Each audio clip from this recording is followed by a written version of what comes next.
নমস্কার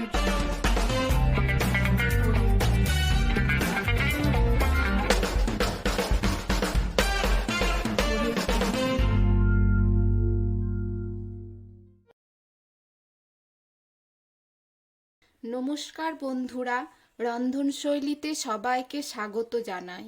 আজকে আমি বানাবো বাঁধাকপি দিয়ে ডিম কারি। এই রেসিপিটা মাছ মাংসকেও হার মানবে আর বাড়ির সকলের খুব পছন্দও হবে। আর ডিম প্রেমীদের তো কথাই নেই।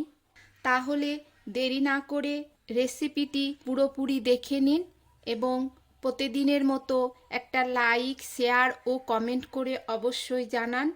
আর আমার চ্যানেলে আরও নতুন নতুন রেসিপি পেতে আমার চ্যানেলটিকে সাবস্ক্রাইব করে বেল বাটনটা ক্লিক করে দিতে যেন ভুলবেন না। তাহলে সবার প্রথমে আমার রান্না আপনার কাছে পৌঁছে যাবে। বাঁধাকপি দিয়ে ডিম কারি বানানোর জন্য প্রথমে বাঁধাকপিটাকে বড় করে কেটে নিয়েছি। কেটে ভালো করে ধুয়ে নিয়েছি। এখন এটা সামান্য ভাপিয়ে নেব। 4টে ডিম নিলাম, ডিমটাকেও সিদ্ধ করব। হাতে সময় কম থাকলে ডিম বাঁধাকপি একসঙ্গে সিদ্ধ করে নিতে পারেন। গ্যাসের মধ্যে একটা কড়াই বসিয়ে দিয়েছি। কড়াইয়ের মধ্যে কিছুটা জল দিয়ে দিচ্ছি। জলের মধ্যে সামান্য নুন দিয়ে দিলাম। জলটা একটু গরম হয়ে গেলে বাঁধাকপি দিলাম।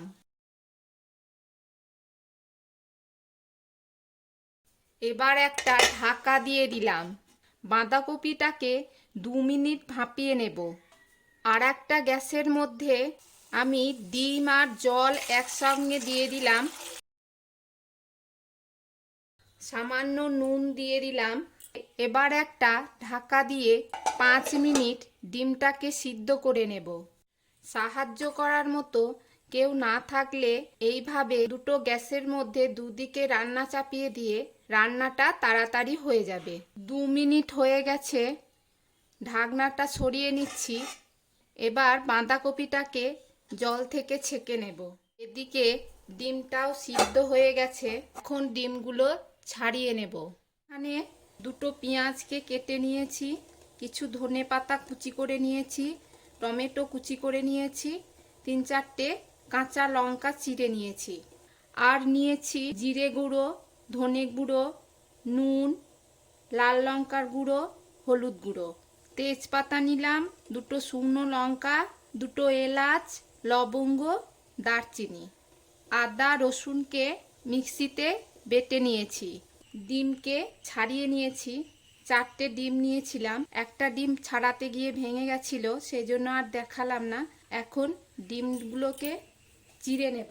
এইভাবে চিড়ে নেব, তাহলে ডিমের মধ্যে মশলা ঢুকবে আর খেতেও ভালো লাগবে। গ্যাসের মধ্যে কড়াই বসিয়ে দিলাম। এখন একটু সর্ষের তেল দিয়ে দিচ্ছি। সামান্য একটু হলুদ দিয়ে দিলাম, একটু নুন দিয়ে দিলাম। এবার ডিম ভেজে নেব।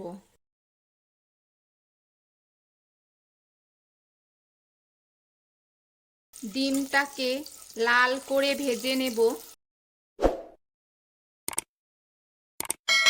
ডিম ভাজা হয়ে গেছে, এখন তুলে নিচ্ছি। ওই তেলেই আরেকটু সর্ষের তেল দিয়ে দিচ্ছি।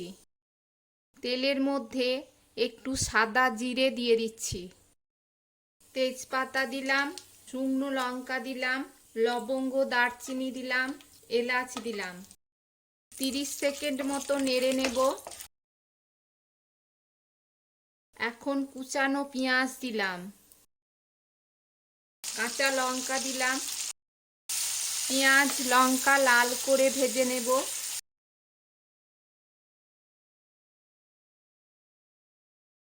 পেঁয়াজ ভাজা হয়ে গেছে, এখন টমেটো কুচি দিয়ে দিচ্ছি। একটু নেড়ে নিচ্ছি। এবার আদা রসুন বাটা দিয়ে দিচ্ছি। টমেটো পেঁয়াজের সাথে আদা রসুন ভালো করে কষিয়ে নেব।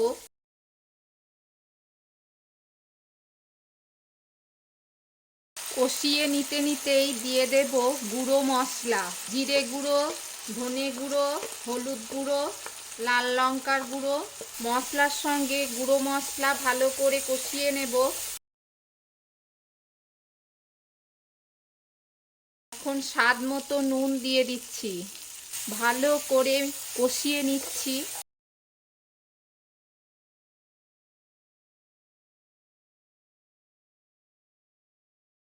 অনেকক্ষণ ধরে কষিয়ে নিতে হবে যেন মশলার কাঁচা গন্ধ না থাকে। মশলা থেকে তেল ছেড়ে দিয়েছে, এখন ভাপানো বাঁধাকপি দিয়ে দেব।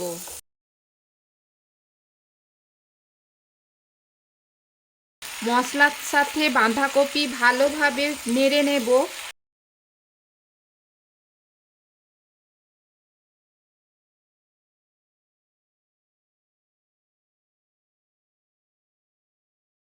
মশলার সাথে বাঁধাকপি ভালো করে কষিয়ে নিলাম।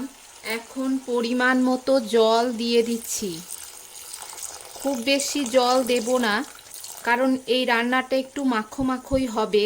এবার ভেজে রাখা ডিম দিয়ে দিচ্ছি।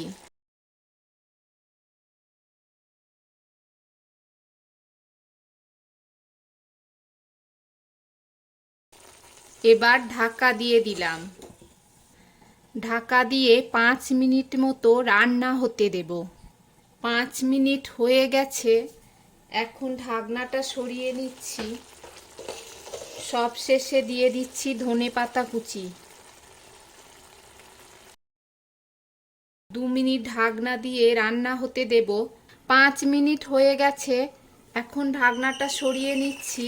বাঁধাকপি দিয়ে ডিম কারি আমার তৈরি হয়ে গেছে। গ্যাসটা এবার অফ করে দিলাম। আজ তাহলে এখানেই শেষ করছি। ফিরে আসছি নতুন কোনো রেসিপি নিয়ে। ভালো থাকবেন, সুস্থ থাকবেন। ধন্যবাদ।